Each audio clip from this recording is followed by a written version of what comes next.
मानस श्रृंखला में आज का विषय गृहस्थी भाग 5।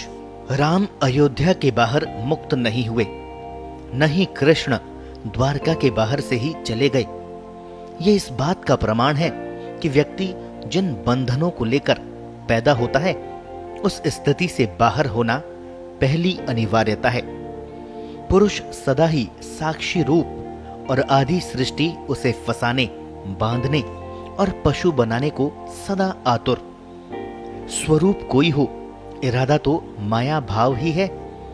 अकेले पुरुष के जीवन में किसी प्रकार की सांसारिक गतिविधि नहीं होती। अकेली कन्या की जीवन शैली, कार्यकलापों, परंपराओं, व्रत, तप, अर्चन से लेकर माँ का गृह कार्यों में सहयोग, छोटे भाई बहनों की देखभाल आदि कार्यों से भरी रहती है। माँ भी उसी को प्रताड़ित करती है। बेटा तो मानो विशिष्ट सुविधा प्राप्त जीव होता है।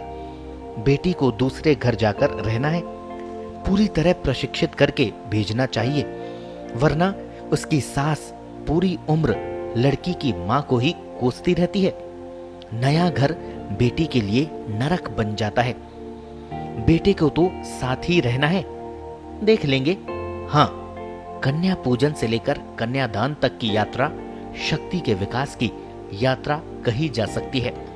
स्नेह, ममता, वात्सल्य, धैर्य, सहनशीलता, सेवा आदि गुणों से लेकर मंत्र, अनुष्ठान, पूजा और स्त्रीण भाव से ओतप्रोत हो जाती है। स्वयं के बजाय शेष घर वालों के लिए जीना सीखती है।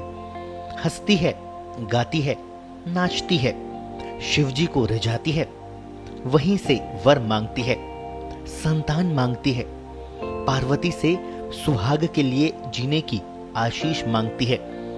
माया स्वयं के लिए नहीं, ब्रह्म के लिए जीती है। प्रश्न उठ सकता है कि शिव कौन है? उससे मांगा हुआ कैसे प्राप्त होता है? हमारे पिता सूर्य का नाम शिव है। ब्रह्मा, विष्णु, इंद्र नाम के 3 अक्षर प्राण हमारा और इस सृष्टि संपूर्ण का हृदय बनते हैं। इन्हीं की अग्नि सोम पर होने वाली क्रियाओं से संपूर्ण सृष्टि का निर्माण होता है। इन तीनों प्राणों के एक तत्व में सूर्य उत्पन्न हुआ। 3 देवों के मिश्रण से त्रिनेत्र कहलाया। चारों ओर फैले जल समुद्र की ही गंगा उपाधि है और सूर्य गंगाधर। आकाश रूपी ललाट पर चंद्रमा से चंद्रमौली कहलाते हैं। सूर्य से हमको ज्योति, आयु तथा गौ यानी विद्युत प्राप्त होती है। ब्रह्मा, विष्णु, इंद्र मेरा हृदय है। उसमें जो भी कामना पूर्ण मनोयोग से दोहराई जाएगी वह तो ईश्वर की ही कामना बन जाएगी। यहाँ ज्योति से ज्ञानमय चेतना का आशय है। इसका स्थान विज्ञानमय कोश है। अन्नमय, प्राणमय, मनोमय कोशों को पार करने पर विज्ञानमय कोश के द्वार पर व्यक्ति पहुंचता है।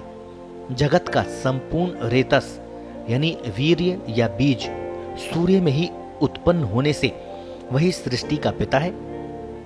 रेतस की शक्ति से ही आयु का निर्धारण होता है। सूर्य रश्मियों के माध्यम से हमारी एक एक दिन की आयु सूर्य को लौटती रहती है। सूर्य से प्राप्त विद्युत ही इस जीवन को चलाती है। गोलोक सूर्य से ऊपर है और वहां से सविता ही विद्युत बनकर आती है। भारतीय नारियां पति रूप शिव को ही हृदय में प्रतिष्ठित करके जीती है। स्वयं पति की शक्ति रूप निमित्त रहती है, जबकि कर्ता वह स्वयं है। सारे विश्व में गतिविधियों का आधार भी स्त्री बनती है। घर में जब तक स्त्री नहीं आ जाती सब कुछ यांत्रिक चलता है। घर के केंद्र में तो फिर भी स्त्री ही होती है। जिस घर में नारी नहीं वही विश्व का सबसे बड़ा उजाड़ है। कई औरतें इस उद्देश्य से भी घर में आती है। दाम्पत्य भाव जीवन का सबसे बड़ा क्लासरूम है, सबसे बड़ा परीक्षा केंद्र है। ईश्वर कुछ भी देने से पूर्व पात्रता की परीक्षा लेता ही रहता है। घर बसाने और चलाने के लिए कैसे कैसे पापड़ नहीं बेलने पड़ते। पति पत्नी दोनों प्रातः जल्दी उठकर काम में लग जाते हैं। सोने वालों में भी वे अंतिम प्राणी होते हैं। किसी पुरुष सदस्य को रोटी के लिए काम करते देखें तो रोंगटे खड़े हो जाएंगे। कष्ट का भी अनुमान नहीं और फल का भी। मेरे दादाजी अनाज की गाड़ियों के अनाज को तराजू से यानी बाजुओं से 5-5 किलो करके तोलते थे। शरीर तो वैसे ही पिंजरापोल था। कृशकाय साधनों का पूर्ण अभाव, स्वाभिमान का अपना ही रूप। एक एक दिन में 4 से 5 गाड़ियों का अनाज तोलकर उस मजदूरी से घर चलाते थे। दादी जी स्वयं चरखा चलाकर सहायक बनी रहती थी। एक व्यापारी परिवार को छोड़कर यूं जीविकोपार्जन करना तो सबके लिए कष्टकारी था। शिक्षकों को कभी इस तरह कष्ट पाते नहीं देखा। बहुत सम्मान था घर घर में उनका। स्त्रीण भाव था उनमें। माया और कामना पर्याय है। उसके गृह प्रवेश के साथ ही मन में कामनाओं का ज्वार उठता है। आज तो मन भी बदल गया और कामना भी। विवाह के बाद लगभग 15 दिनों तक घर में उत्सव का वातावरण बना रहता था। सारे लोगों से परिचय हास परिहास के माध्यम से दुल्हन के कौतूहल भरे मन को शांत किया जाता है। पति पत्नी के बीच सहजता बनाने के प्रयास होते हैं। एक अनूठी मिठास भरी होती हर ध्वनि में, हर आंख में। माया ने जैसे सबके मनों में मादकता भर दी हो। ये और बात है कि आज दुल्हा दुल्हन दोनों को ही इस वातावरण की जरूरत नहीं लगती। विवाह की रात के 1-2 दिन बाद ही हनीमून को चले जाते हैं। यह है नया माया का अवतार। हर गृहस्थी का स्वरूप ही बदल गया। ब्रह्म खो गया। चारों ओर माया ही माया। क्यों छीनती है माया जीव को स्वजनों से? गृहस्थ जीवन को शारीरिक दृष्टि से मौज मस्ती और भौतिक सुखों की चकाचौंध भी कहा जा सकता है। व्यक्ति का कर्ता भाव परिवार को नरक बना देगा। इसी को आध्यात्मिक दृष्टि से ईश्वर का प्रसाद मानकर सिर आंखों पर रखकर जिया जा सकता है। इसी देह के माध्यम से व्यक्ति 84 लाख योनियों के बंधन आवरण काटता है। क्षर अक्षर पुरुष की साधना करके अपने अव्यय पुरुष रूप कृष्ण से साक्षात्कार कर सकता है। नारायण हो सकता है। कितनी जटिल है मानव देह और उसके द्वारा 84 लाख योनियों के ऋणानुबंध से जीव को मुक्त करना। परिवार का हर सदस्य भी अपने अपने 84 लाख जन्मों के कर्म फलों का आदान प्रदान करेगा। कौन सा सुपर कंप्यूटर प्रकृति की इस गणना का रहस्य समझा सकता है? क्या इतनी शक्ति प्रत्येक आत्मा में होती है? क्या इस समझ के लिए आत्मा को कृष्ण का दर्जा दिया गया है? दूसरी ओर हम देखते हैं कि ब्रह्मचर्य, वानप्रस्थ और सन्यास तीनों आश्रम भी गृहस्थ पर टिके हैं।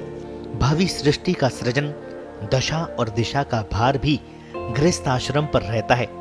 और यह भी लगता है कि संसार का हर प्राणी अपनी अपनी परिस्थिति के अनुसार गृहस्थी चलाने में दक्ष भी है।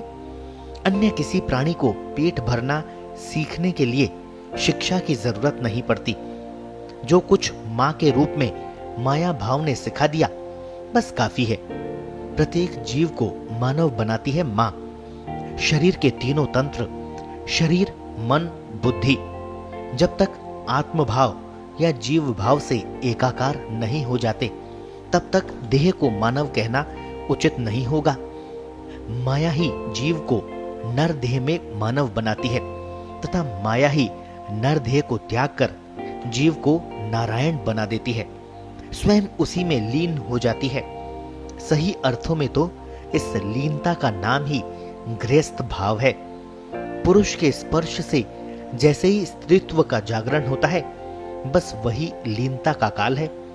ये काल दोबारा नहीं आता। नदी की ये लीनता ही उसे सागर बना देती है। दाम्पत्य का भारतीय स्वरूप यही है। यहाँ विवाह के बाद एक ही स्वरूप रह जाता है। एक होने पर ही पुरुष का स्त्रीण भाव बढ़ पाता है, क्योंकि सारा स्त्रीण उसके भीतर ही फैलता है। यही उसकी पूर्णता हो जाना है। स्त्रीण ही चेतना का जागरण करती है, आनंद में स्थापित करते हुए पार करती है। लीनता के कारण स्वयं भी सागर बन जाती है। गृहस्थी सागर, नैया और पार जाने की प्रेरणा है